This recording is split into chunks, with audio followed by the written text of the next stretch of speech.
Fidèles internautes de Guérite TV Monde, amis téléspectateurs, bonjour.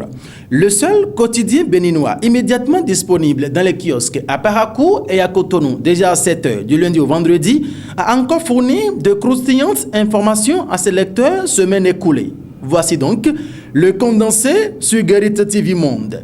Remaniement ministériel, ce qui attend les nouveaux. C'était donc l'intitulé du journal Matin Libre, le lundi 9 septembre 2019.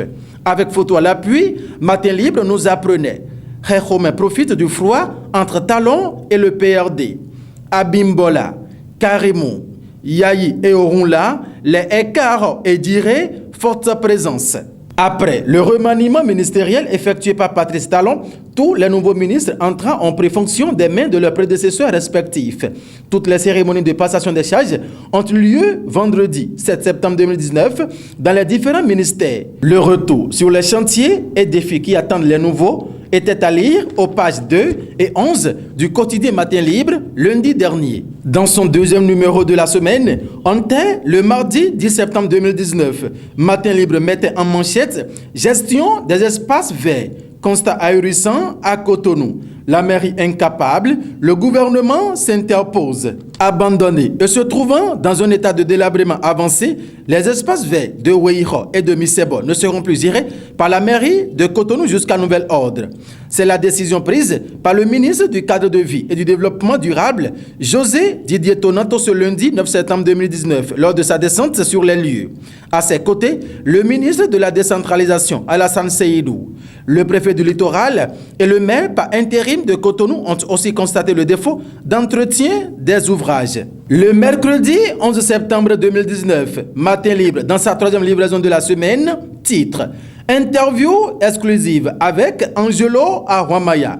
Je suis le promoteur légal de Urban FM. » La radio Urban FM a alimenté au cours des derniers jours l'actualité sur les réseaux sociaux. Elle a aussi fait l'objet de moult polémiques à propos du ping-pong juridico-administratif qui se jouerait entre la HAC et ses actionnaires. Angelo Arouamaya, son promoteur, dans un long entretien accordé à la rédaction de Matin Libre, est sorti de sa discrétion pour expliquer les tenants et aboutissants de ce qui se déroule au cœur de ce médium.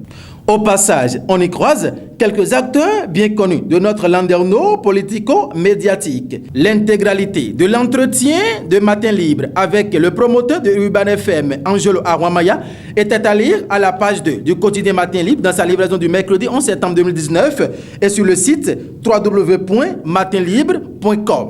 Le jeudi 12 septembre 2019, deux grands titres à la manchette. En premier, on pouvait lire « Fonction publique. Le gouvernement baisse l'âme de la radiation.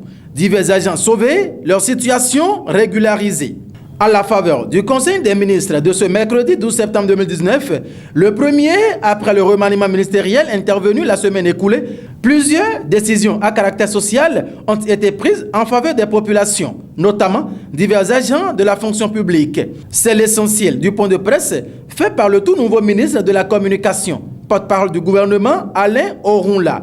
À la page 3 du quotidien Matin Libre de ce jeudi figurait l'intégralité des décisions prises au cours de ce conclave gouvernemental. Ensuite, premier conclave gouvernemental après remaniement. Des ministres se prononcent. Eleonore Yayi, FCBE, la réponse était à la page 2 du journal Matin Libre. Adam Soulé, quant à elle, clarifie numérique et digitalisation. Après le remaniement et au thème du premier conclave de l'équipe gouvernementale qui aura duré environ 4 heures dans la matinée du mercredi 11 septembre 2019, des ministres se sont confiés à la presse. Occasion pour certains de livrer leurs sentiments et pour d'autres de présenter les défis tout en clarifiant le contenu de leur portefeuille ministériel. Comment peut-on parler du numérique et ajouter digitalisation qui ne saurait se faire sans le numérique?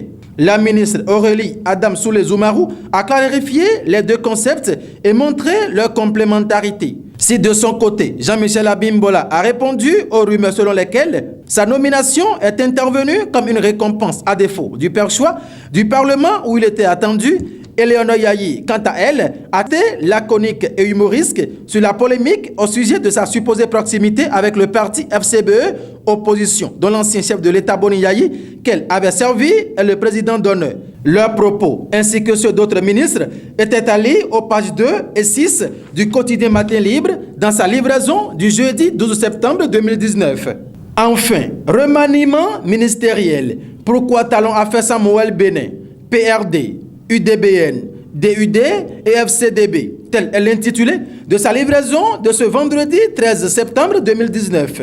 À la faveur du remaniement ministériel intervenu il y a une semaine, Patrice Talon passe de 22 à 24 portefeuilles. Mais tout point fait, le partage des ministères s'est fait essentiellement entre le bloc républicain et l'Union progressiste, les deux partis sortis des entrailles du pouvoir. Pourquoi cette option du chef de l'État s'interrogeait Matin Libre ce vendredi dans sa livraison. Les informations pêle-mêle à présent.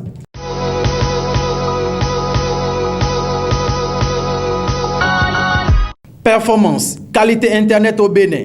MTN classé meilleur opérateur téléphonie mobile sur la qualité Internet 3G et 4G par ARCEP Bénin, nous apprenait Matin Libre. Toujours avec MTN, distribution de fournitures scolaires au titre de l'année 2019-2020. La fondation MTN Bénin a participé aux côtés du gouvernement et autres partenaires que sont l'UNICEF, Educo, plan international à l'édition 2019-2020 de la campagne de distribution de kits scolaires. Le lancement s'est déroulé le mardi 10 septembre 2019 à l'école primaire publique Centre de Zakpota en présence des autorités à divers niveaux, des parents et autres curieux. Et pour finir, lancement de son service Méga Quiz SMS. Mouf Bénin fait plaisir à ses abonnés. C'est à travers l'initiative Méga Quiz SMS. 2 mois de jeu, fait de questions-réponses pour leur permettre de gagner plusieurs lots. Avec à la clé la RAV4 2019, la toute dernière version de cette voiture de rêve. Le lancement du service, c'était ce jeudi à la faveur d'une conférence de presse à Novotel Hôtel. Mesdames et messieurs, ainsi se referme la revue hebdomadaire du quotidien Matin Libre pour le compte de cette semaine écoulée sur Guérite TV Monde. Merci de nous avoir suivis et à week-end prochain.